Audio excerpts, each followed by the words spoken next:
ಒಂದು ಬೌಲ್ ಮೈದಾ ಜೊತೆಗೆ ಸ್ವಲ್ಪ ಈರುಳ್ಳಿ, ಸ್ವಲ್ಪ ಹಸಿಮೆಣಸಿನ್ಕಾಯಿ, ಸ್ವಲ್ಪ ಉಪ್ಪು, ಸ್ವಲ್ಪ ಚಿಲ್ಲಿ ಪೌಡರ್, ಜೊತೆಗೆ ಅರಿಶಿಣ ಪುಡಿ, ಆಮೇಲೆ ಅದರ ಜೊತೆಗೆ ಮಸಾಲ ಪೌಡರ್, ಹಾಗೆ ಸ್ವಲ್ಪ ಎಣ್ಣೆ. ಇದಾದ ಬಳಿಕ ಒಂದು ಬೌಲ್ನಲ್ಲಿ ಮೈದಾವನ್ನು ಹಾಕಿ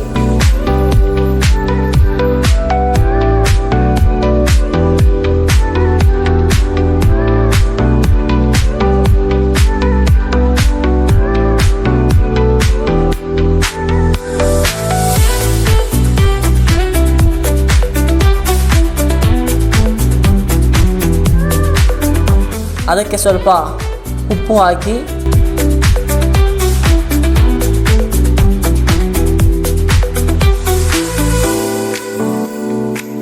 ಹಾಗೆ ಸ್ವಲ್ಪ ಎಣ್ಣೆಯನ್ನು ಹಾಕಿ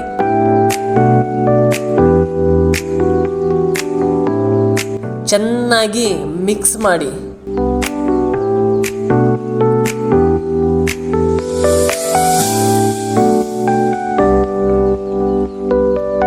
ನಂತರ ಸ್ವಲ್ಪ ನೀರು ಹಾಕ್ಕೊಂಡು ಈ ಮೈದಾ ಮೃದುವಾಗಿ ಬರುವ ತನಕ ಮಿಕ್ಸ್ ಮಾಡಿ.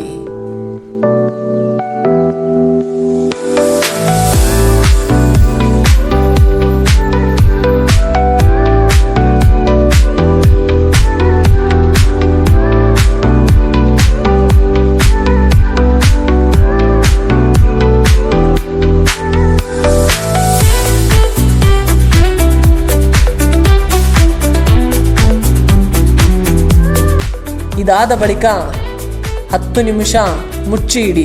ಒಂದು ಪ್ಲೇಟ್ ಹಾಕಿಬಿಟ್ಟು ಈಗಾಗಲೇ 10 ನಿಮಿಷ ಆಗಿದೆ. ಈ 10 ನಿಮಿಷ ಆದ ಬಳಿಕ ಅದನ್ನು ಚೆನ್ನಾಗಿ ಮುದ್ದೆ ಥರ ಮಾಡಿ. ನಾವು ತಿಂತೀವಲ್ಲ ರಾಗಿ ಮುದ್ದೆ, ಆ ಟೈಪ್ ರಾಗಿ ಮುದ್ದೆ ಥರ ಮಾಡಿ, ಇಲ್ಲ ಜೋಳ ಮುದ್ದೆ ಥರ.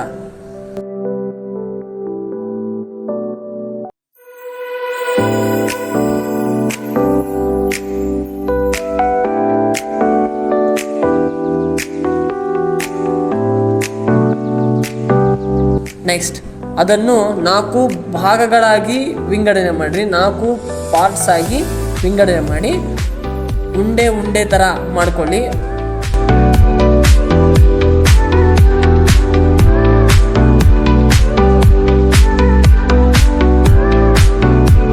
ಮತ್ತೆ ನಾವು ಚಪಾತಿ ಯಾವ ರೀತಿ ಉಜ್ತೀವೋ, ನಾವು ಚಪಾತಿ ರೊಟ್ಟೆ ಯಾವ ರೀತಿ ಉಜ್ತೀವೋ ಅದೇ ರೀತಿ ಈ ಉಂಡೆಗಳನ್ನು ಉಜ್ಜಿ. ಇದು ಚಪಾತಿ ಮತ್ತು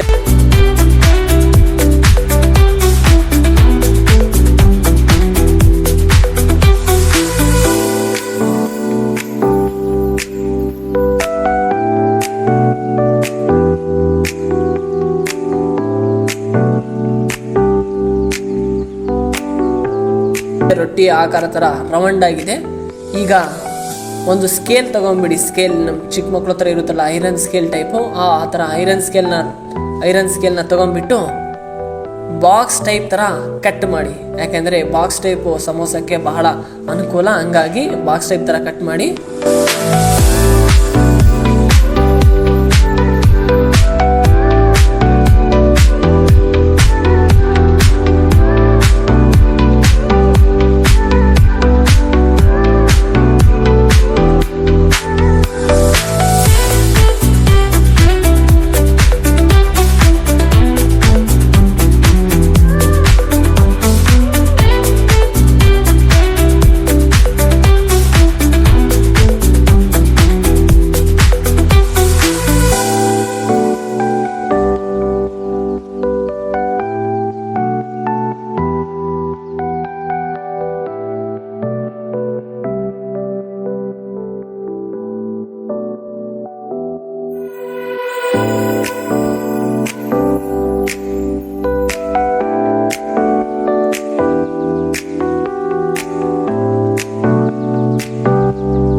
ನೆಕ್ಸ್ಟ್ ನೀವು ದೋಸೆ ಮಾಡಿರೋದಾಗಿರ್ಬೋದು, ಚಪಾತಿ ಮಾಡೋದಾಗಿರ್ಬೋದು, ಹಂಚಿರುತ್ತಲ್ಲ ಆ ಹಂಚಿನ ಮೇಲೆ ಹಾಕಿಬಿಟ್ಟು 10 ಸೆಕೆಂಡ್ಗಳ ಕಾಲ ಬೇಯಿಸಿ.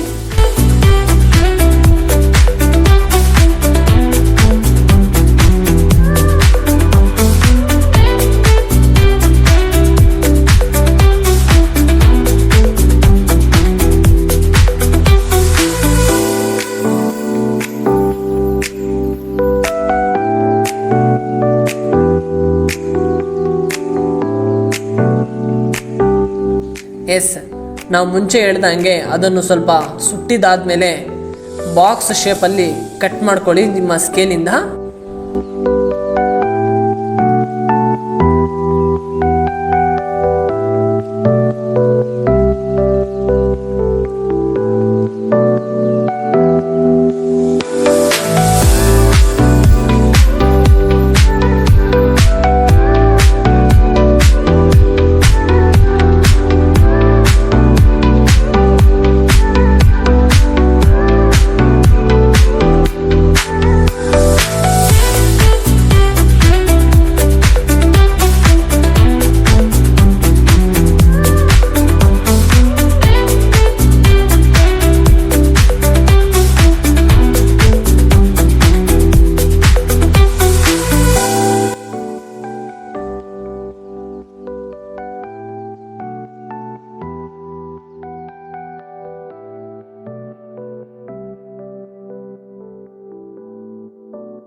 ಈಗ ಒಂದು ಬೌಲಲ್ಲಿ ಈರುಳ್ಳಿ, ಮೆಣಸಿನಕಾಯಿ, ಉಪ್ಪು, ಸ್ವಲ್ಪ ಅರಿಶಿಣ, ಖಾರದ ಪುಡಿ, ಸ್ವಲ್ಪ ಮಸಾಲ ಪುಡಿ,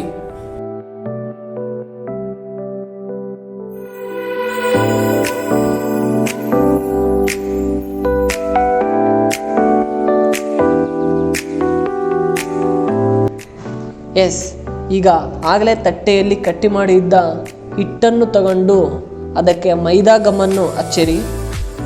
ಅದನ್ನು ಕ್ಲೀನಾಗಿ ಫೋಲ್ಡ್ ಮಾಡಿ ನಂತರ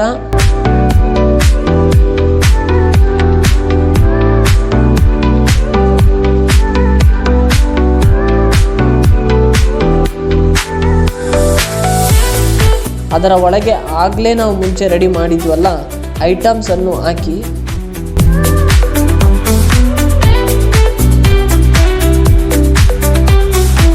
ಮೈದಾ ಗಮ್ ಆಗಿ ಫೋಲ್ಡ್ ಮಾಡಿ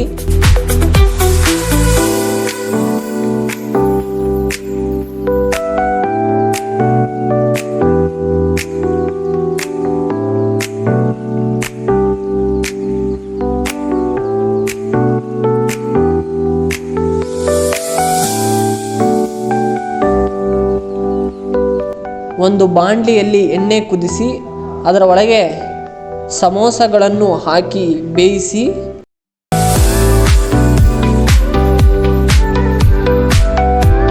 ಮತ್ತೆ ಸ್ವಲ್ಪ ಮೆಣಸಿನಕಾಯಿ ಹಾಕಿ